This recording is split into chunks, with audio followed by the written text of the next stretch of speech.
At that time, the mayor of Orem, the county to which Fatima and Aljustrel, the village where the children who had seen Our Lady lived, was Arturo de Oliveira Santos, who was a blacksmith by trade, and he professed no belief in God. His formal education had been slight, and his ambitions were large.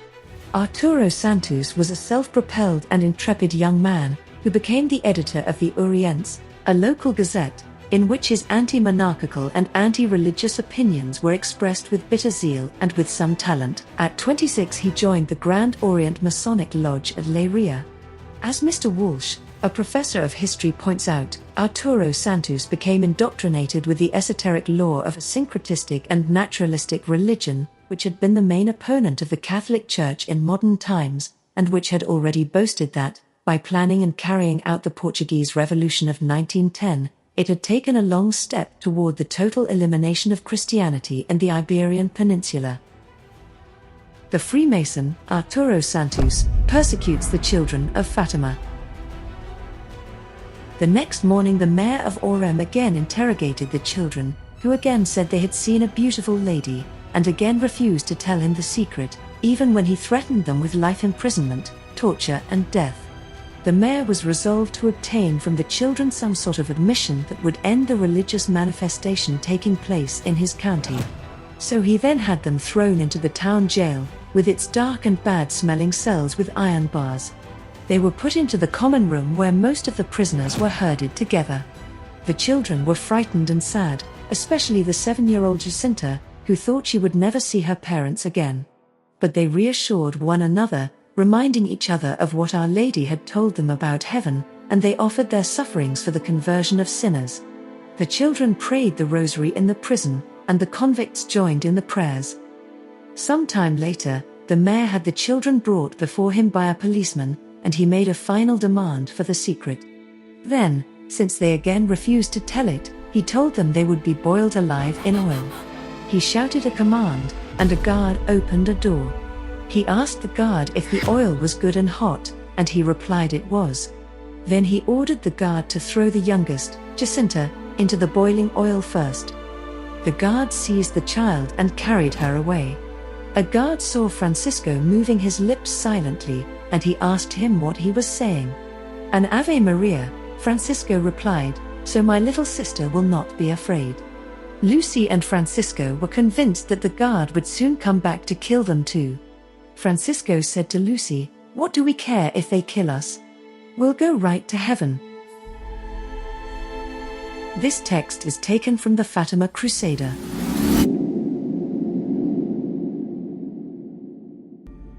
In the book, Crossing the Threshold, Escrivas ex Opus Dei Secretary's book by Maria Carmen del Tapia, in which she recalls Escriva's trip to Tui to speak with Sister Lucia, at the time a Dorothean nun, which she was for 23 years.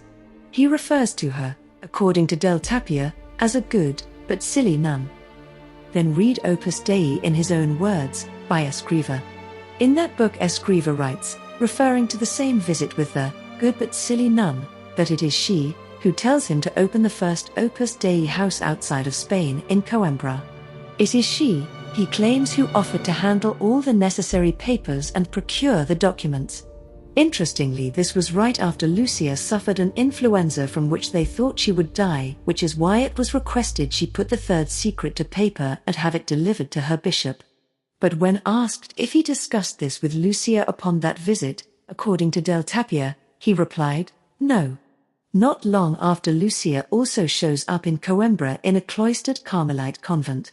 Wow, what a coincidence! Maria del Carmen Tapia was Escriva's secretary for 2 decades. She saw him for what he was, and her words are extremely credible.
So, are we to believe that Lucia dos Santos, the seer of Fatima, helped this man move his Opus Dei organization into Portugal? It appears that Escrivá used the persona of Lucy to do just that.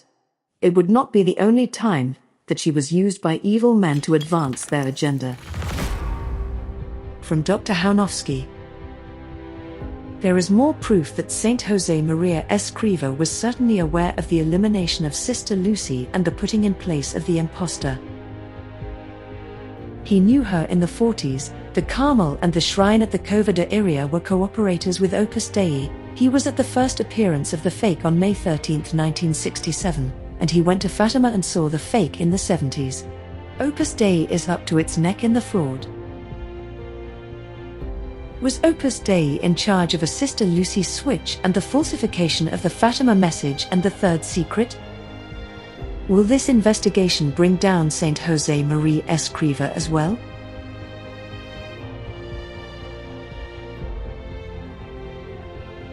Next in the war on Lucy.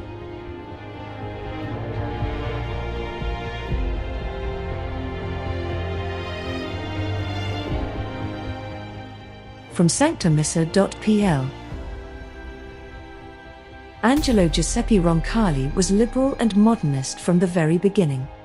This was most likely inspired by his first spiritual director, Parecci, who was known for his exceptionally liberal views. He had a tendency to find friends among modernists. Among them were Carlo Ferrara and Geremia Bonamelli, both open modernists, as well as Lambert Bauduin, a Benedictine advocate of the liturgical renewal. A few of his closest seminar friends, including a roommate from the seminary and a person who was present at his ordination, were later to be excommunicated for modernism. He showed great caution all the time. He was undoubtedly hypocritical in concealing his views. When he became a professor of patristi at the Lateran University, he was removed after a few months due to suspicion of modernism and proclaiming the theory of heretic Rudolf Steiner. He was sent to exile to Bulgaria and Turkey. Italian writer Pier Carpi claims that he has clear evidence that Roncalli during his stay in the Middle East was admitted to Freemasonry. Maurice Bardet, a well-known Freemason in the Masonic publication Les Echoes du Sénéchal, informs us that he was his advisor. Several members of the French police assigned to his protection at the time certified that he visited the Grand Lodge of the city in Paris every Thursday evening in civilian clothing. It is undisputed that John XXIII was under the influence of heretic Dr. Pierre Teilhard de Chardin.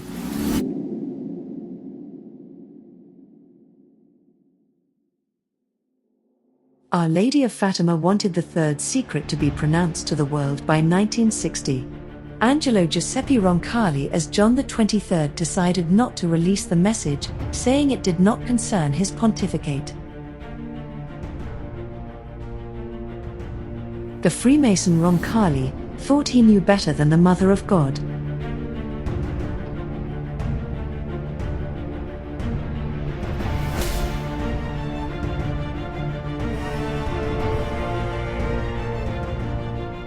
Excerpts from Cardinal Ratzinger's commentary on the Third Secret, with commentary from Dr. Peter Haunowski, director of Sister Lucy Truth. Cardinal Ratzinger. We might add that private revelations often spring from popular piety and leave their stamp on it, giving it a new impulse and opening the way for new forms of it. Dr. Haunowski. Here we go.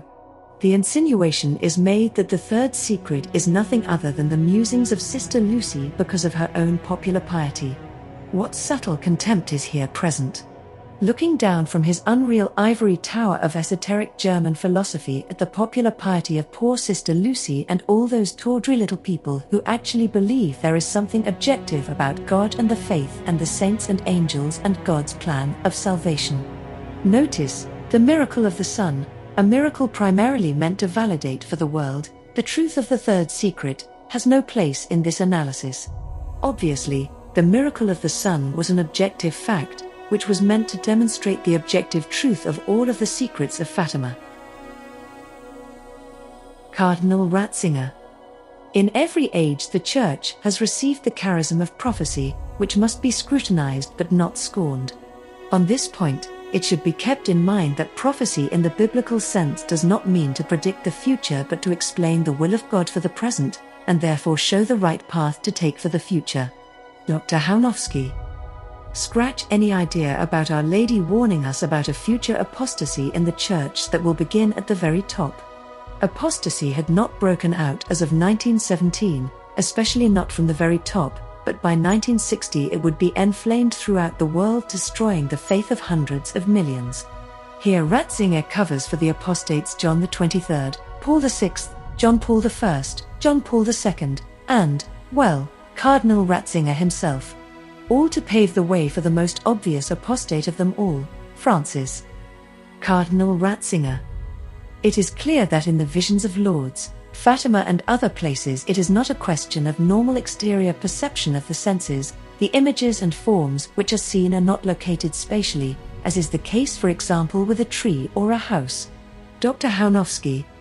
Wasn't Our Lady situated over a particular tree at Fatima and in the interior of the mouth of a cave at Lourdes? What about her allowing Saint Catherine Labouré to put her head on her lap in the chapel at Sister Catherine's convent? Why speak like this? Because Ratzinger, the new theologian and follower of Immanuel Kant, wants to make all of religion a matter of phenomena. The tree, the cave, the yellow roses at Our Lady's feet, just like making a visit, are objects of disgust to these modernists who know only ideas. Even reducing God to an idea. Cardinal Ratzinger.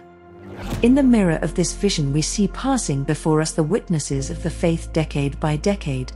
Here it would be appropriate to mention a phrase from the letter which Sister Lucia wrote to the Holy Father on the 12th of May 1982. The third part of the secret refers to Our Lady's words.